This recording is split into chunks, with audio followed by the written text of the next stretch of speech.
Okay, so Governor Tom, if you can hear me loud and clear, my first question to you was on the issue of insecurity. And like I said, it's something you have been contending with in Benue State all the while, trying to find a way around it. You've alleged that most of what you're facing there is caused by the herders. But I posed something to you, and I'll repeat it again, that the federal government has tried. It set up an military Operation Wellstroke, to attempt to help you resolve this challenge that you have faced in Benue. And I saw you giving condolences to the commander who passed on just over the weekend. How have you managed this challenge with insecurity in your state? Thank you very much. If I heard what you were saying, I want to say that for us in Benue State here, one thing we have done is to ensure that no matter the level of provocation, from whether what you call bandits, Fulani herdsmen, Fulani militia, and local banditry, kidnappings, and other sundry criminal activities. But we chose to work within the laws of the land. Massively, we have educated our people, and at all times, we have told them that two wrongs can never make a right. We must find legitimate ways of stopping illegitimate ways. And that is what we're doing in Benue State here. I have the confidence of the conventional security architecture of the state, and I'm working with them. And at all times, we're able to provide logistics. We are able to mobilize our local people to support them in terms of intelligence gathering, in terms of also providing at that level to help us stop this. And massively, we've been educating our people. And recently, when we discovered the inadequacies of the conventional security apparatus of the state, we decided to augment it by dusting a law that was enacted in 2000 as 2000, known as Community Volunteer Guard Law of the year 2000. And already we have been able to mobilize some of them. They have started operation, but the recruitment will be completed in the next 2 weeks, and we intend to give them massive training and provide logistics to be able to support our conventional security forces.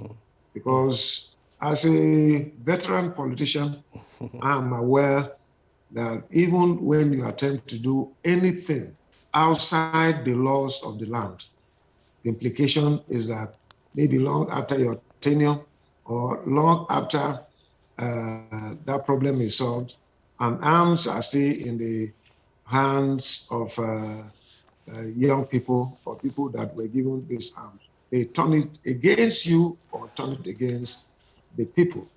And so, no matter the provocation, several people have been killed here, especially as a result of attack from Fulani herdsmen. But we are committed, and our people are behind me, and they have told me to continue to stand by the truth and work for the truth.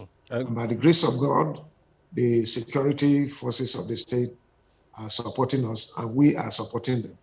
So largely, these have accounted for the relative peace we are enjoying today. The Operation Wellstroke, which is a security network set up by the defense headquarters, the conventional policemen, the civil defense, the DSS, all of them. Periodically, we meet in our security council, and we're able to fashion out ways and working along with our traditional rulers and other stakeholders. And so we are committed to ensuring that we do the right thing. And by the grace of God, we believe that we'll be able to overcome this. One thing that is very clear is that we continue to appeal to the federal government to stand up to its responsibility, because the issue of governance, it is about ensuring security for lives and property. We as state and at the local government will have complementary roles to play. But it is important that the federal government that has the primary responsibility of ensuring security for lives and property, because they are responsible for the coercive forces that we have. And so the only way we can stop insecurity in our country is to ensure that there is no impunity, and there are no sacred cows. Everybody must be given equal rights. And that is why I will continue to say that for now, we have seen some level of commitment with the recent directive of Mr. President, and relatively, we can see activities happening. But this thing must be applied to every Nigerian, because the president, myself, and the local government chairman swore to an office that they will ensure equity, fairness, and justice to all.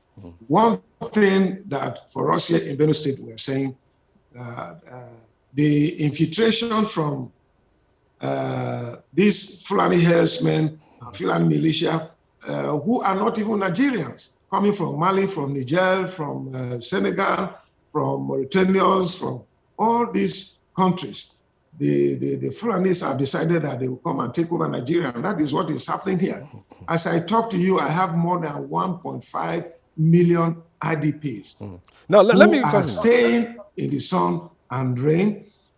There is need to stop this. Otherwise, we are creating a situation where if these people decide to be lawless, it can be a problem. For now, we've been able to control. But if we continue in this manner and everybody decide to be lawless, it is going to be a great challenge for Benue State and for the rest of Nigeria. Governor, let me come in now. You've mentioned the fact that you're having issues dealing with the volume of internally displaced persons. You've cried out to the federal government. But some who also look at how you're running the affairs of state allege that you've not done your own part, that your own SEMA has not stood up to be counted.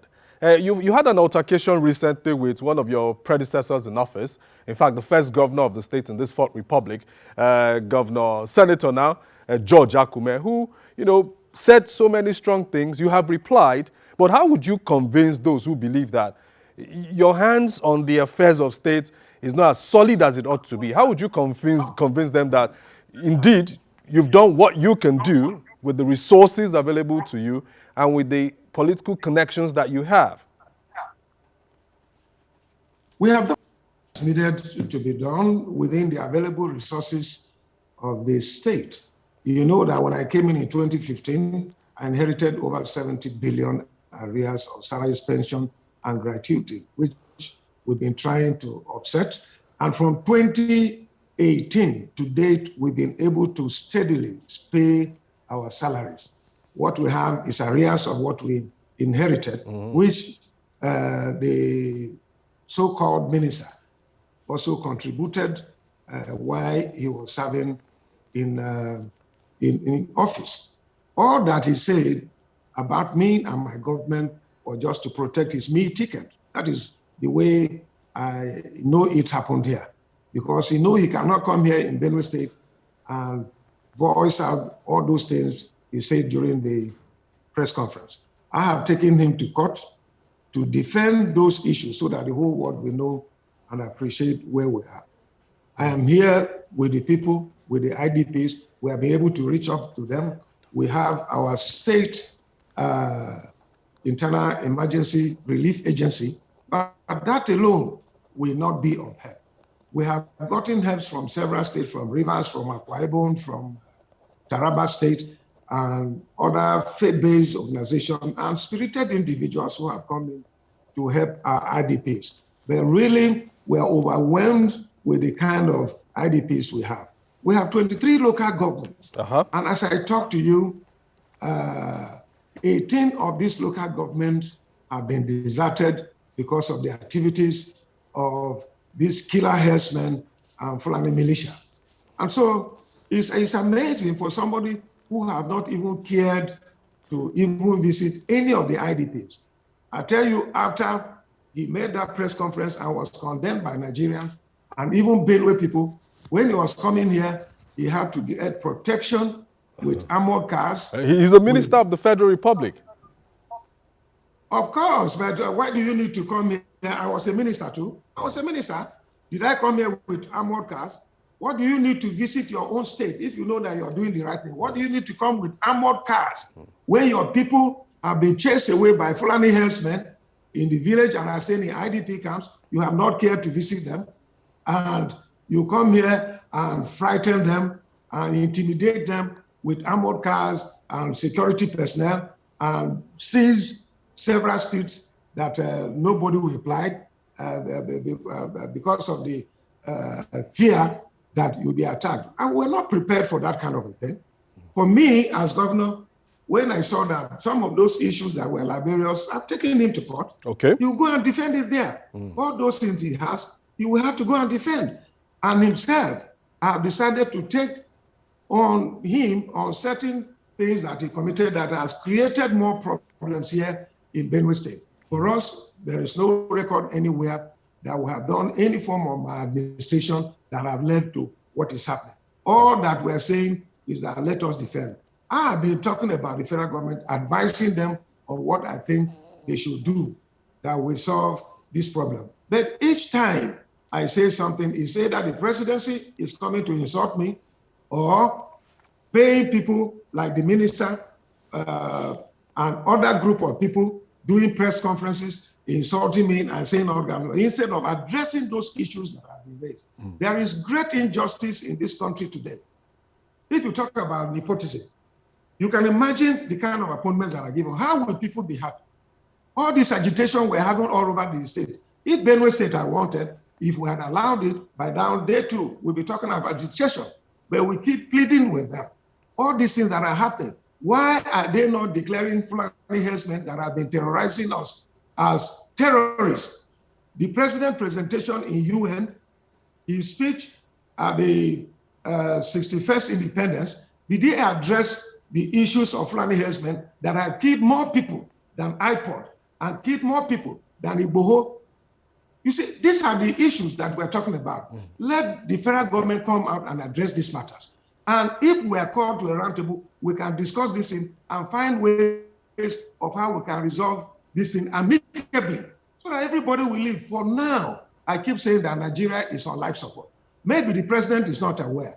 If you have ministers like Minister of Special Duties who are wrongly advising Mr. President, this thing will continue. He has refused to listen to some of us that are with the people here and we know what is happening.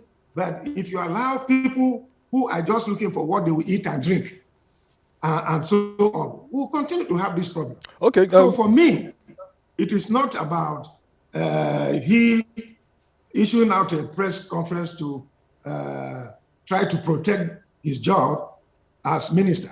But the day of reckoning is coming. Let him come back home.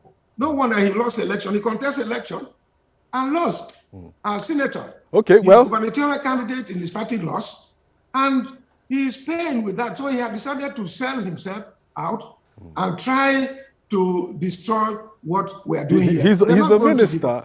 He's appointed by the federal government. He represents the state. Our expectation is that both of you, who are, I can call elders of the Benue people, who are both of Tiv extraction, will close ranks and continue to ensure the people of Benue get the best from your experience. You may not be aware, the day he was given that press conference in Abuja, we were here, we invited him to a stakeholders meeting where all the traditional rulers were here, where all the stakeholders are here. And he said, you have no business to do with this government.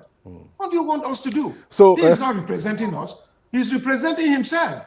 That is the truth, because the day he held that press conference, we were here in Benue State holding a stakeholders meeting and discussing on state matters and having advice from stakeholders, Okay. so that together we can work. And periodically, I call for meetings, irrespective of party or ethnicity affiliation with anyone. And that is it. But he said he will not be part of it, but rather chose to do what he did, just to protect his meeting. Now, let's go to issues about your party, the People's Democratic Party. You are still the deputy chair of the zoning committee of the party. And eventually, after you met with all members of that committee, you came out with the zoning formula for the party positions. And you came out with yourself and everybody in the committee that the chairmanship of the North, the chairmanship of the party rather, has been zoned to the North. And your convention is a few days from now. Some other stakeholders are asking lots of questions that invariably, does this mean that the PDP has zoned its presidential ticket to the South? Maybe you share with some of your people who support your party and are looking up to your party for what you have called a redemption. A meeting tomorrow. Yes. And then a final decision will be taken. Once that is taken, we'll go ahead and implement it. We know that we shall be able to beat the deadline. We have no mandate to discuss or zone the presidency. Clearly. And what we agreed, the terms of reference we had, was to ensure that we zone the chairmanship, which we have done. And I think so far, the entire members of PDP are pleased with what we have done. We are looking for a competent person to be our chairman, and that was what we were told. And we did exactly that. And by the grace of God, NEC will decide on the next line of action. And I can assure you, so far, we are very comfortable with what we did. Thanks for checking out Symphony on YouTube. Please be sure to subscribe and like our videos for updates.